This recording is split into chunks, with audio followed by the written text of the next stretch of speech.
I used to believe I had found the perfect relationship. Everyone around us thought we were deeply in love, inseparable, the kind of couple that belonged in movies. But behind closed doors, I felt uneasy. Something wasn't right. What looked like passion slowly became a weight on my chest. I kept asking myself, is this what love is supposed to feel like? It wasn't until later that I realized what I was experiencing wasn't healthy intimacy at all. It was something darker, something psychologists call dark intimacy. At the start, it felt magical. We spent every moment together, and I thought that meant we were close. I told myself, this must be what real love is, always choosing each other, never apart. But little by little, I noticed I was giving up pieces of myself. My hobbies disappeared. My friendships faded. My world revolved entirely around her. I remember skipping a family dinner just because she wanted me to stay with her. I told myself it was a small sacrifice, but soon it became a habit. I said no to invitations, stopped calling old friends, and even avoided colleagues after work. The more I cut others out, the more trapped I became. What I thought was love was actually dependency, a fragile bond that only survived if I surrendered myself. And I didn't just lose time with other people. I lost time with myself. Books I loved collected dust. The guitar I once played sat untouched. I reshaped my whole life around her. That wasn't connection, it was erasure. And while I was disappearing piece by piece, I kept telling myself it was worth it. Because that's what you do for love, right? I also placed her on a pedestal so high it blinded me. I looked at her as if she could do no wrong. When she snapped at me, I excused it as stress. When she dismissed my feelings, I told myself she was just tired. I wanted so badly to protect the image of us that I ignored the cracks forming right in front of me. Even when my friends tried to gently warn me, I defended her. I told them they didn't understand that they were jealous that love was supposed to be this intense. But deep down, I knew I was lying to myself. Every time I brushed something aside, I lost a little more of my voice. That's what dark intimacy does. It disguises itself as closeness while quietly eroding your independence and your self-respect. It makes you believe suffocation is love and silence is safety. The truth became clear when the signs piled up. The first sign was the codependency trap. I thought we were soulmates because we couldn't function without each other. I panicked if she didn't answer my messages quickly. She panicked if I wasn't available immediately. We both thought the constant attachment proved our love. But instead of feeling secure, I felt trapped, like I couldn't breathe on my own. The second sign was over-idealization. I defended her even when her behavior made me feel invisible. She doesn't control me, and I don't disappear into her. Our closeness isn't dependence, it's freedom. Our love isn't an emotional roller coaster, it's steady ground. We can spend hours together or days apart, and neither feels like a threat. With her, silence is safe. With her, disagreements end with respect, not wounds. She doesn't drain me. She adds to me. With her, I am not less of myself. I am more. Looking back, I don't hate my past. It hurt, but it taught me what love isn't and what love can be. Dark intimacy looks like passion, but it's really fear wearing a mask. Real love isn't about control or dependence.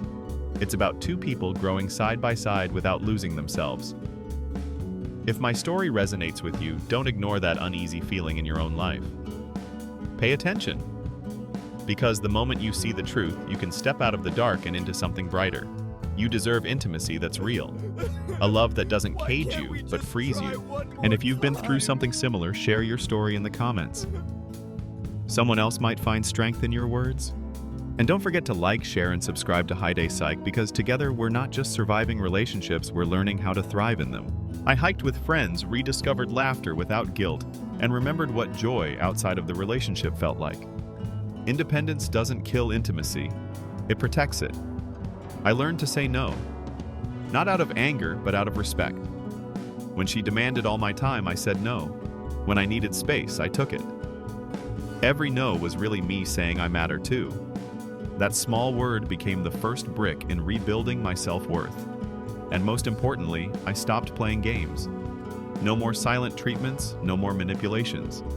When I was hurt, I said it. When I needed closeness, I asked. When I felt gratitude, I expressed it. Vulnerability stopped being my enemy and became my bridge. The more I practiced it, the more I saw intimacy only thrives where truth lives. And here's what changed everything.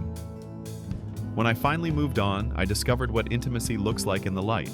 I'm sorry. With my current partner, I don't feel suffocated. I feel supported. We don't always agree, but when we clash, we listen. My friends said I deserved better, but I shut them down. I told them she was perfect, she just needed understanding. But ignoring flaws doesn't create intimacy. It creates denial. The third sign was the emotional roller coaster. One day we were ecstatic kissing in the rain, convinced we were unstoppable. The next we were screaming at each other in the car, and I was left crying in silence. Those highs and lows felt addictive, like I couldn't leave the ride. But the more I stayed, the more broken I felt. Real intimacy isn't chaos, it's stability. The fourth sign was uneven power dynamics. Decisions big and small leaned her way. It wasn't just about what movie we watched. It was about weekends, holidays, finances, and friendships. Her word weighed more than mine. I told myself compromise was part of love, but it wasn't compromise. It was me disappearing. The fifth sign was manipulation. When I resisted, she pulled away. Days of silence. Emotional chess moves. And sometimes I fought back the same way, withholding affection, sulking until she gave in. That's when I realized manipulation wasn't passion. It was fear control and punishment dressed up as intensity. The sixth sign was empty affections. We could share a bed, but it felt hollow. I missed the nights of talking until sunrise, the laughter, the sense that we truly saw each other. Now our closeness was reduced to physical gestures without emotional warmth. It's a lonely feeling lying next to someone and realizing you've never felt further apart. The seventh sign was feeling drained. Instead of feeling alive, I felt depleted. I would wake up tired, go to sleep restless, and spend my days anxious, wondering which version of her I was going to get. Love should energize you, not empty you. And then came the hardest truth. For months I told myself she was the one afraid of intimacy, that she was cold, resistant, closed off. But the truth, I chose her. I wasn't forced. Which meant maybe I was afraid too. Afraid to be vulnerable. Afraid to be fully seen. I remember lying next to her, staring at the ceiling, feeling utterly alone. Her body was there, but her heart wasn't. And maybe my heart wasn't fully there either.